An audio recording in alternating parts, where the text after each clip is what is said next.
আসসালামু আলাইকুম রহমতুল্লাহি ওয়া বারাকাতুহু ইন্নাল হামদুলিল্লাহ ওয়াসসালাতু ওয়াসসালামু আলা রাসূলিল্লাহ সাল্লাল্লাহু আলাইহি ওয়াসাল্লাম।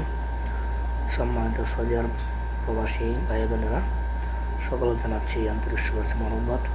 আমি আমার অতীতের ভিডিওতে বলেছিলাম, পবিত্র হজকে কেন্দ্র করে সম্মানিত হাজিদের সার্বিক নিরাপত্তার জন্য মক্কাতে তাসরিয়া এবং কি বৈধ পারমিট ছাড়া মক্কাতে অবস্থান করা যাবে না।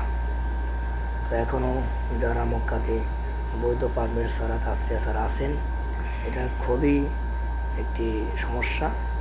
মক্কাতে প্রচুর পরিমাণ ধরপাকড় এবং কি চেক চলতেছে। এই চেকটা কেবলমাত্র সম্মানিত হাজিদের সার্বিক নিরাপত্তার জন্যই, যেন লোক সমাগম কম হয়, হাজিদের চলাফেরা সহজ হয়। এই জন্য তাসরিয়া ছাড়া আছেন, বৈধ পারমিট ছাড়া যারা মক্কা এখন আছেন, তারা মক্কা থেকে বের হয়ে অন্য যে কোনো জায়গায় গিয়ে আপনি আবার আশ্রয় নিতে পারেন।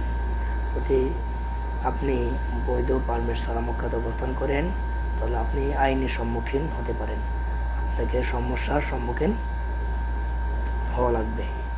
এই জন্য অতএব আপনার সার্বিক নিরাপত্তার জন্য এদেশের আইন কানুন মেনে চলেন। আল্লাহ পাক আপনাদের সবাইকে নিরাপদ রাখেন, সুস্থ রাখেন, ভালো রাখেন। আসসালামু আলাইকুম রহমতুল্লাহি ওয়া বারাকাতুহু। নেক্সট টাইমে আমি আরও কিছু গুরুত্বপূর্ণ নিয়ে ভিডিও নিয়ে থাকবো। যারা আবাসিক হোটেলে কাজ করেন এবং কি যারা বিভিন্ন কর্মরত আছেন, তাদের বিষয়ে আমি কথা বলবো কিছু আইন কানুন সম্পর্কে ইনশাআল্লাহ।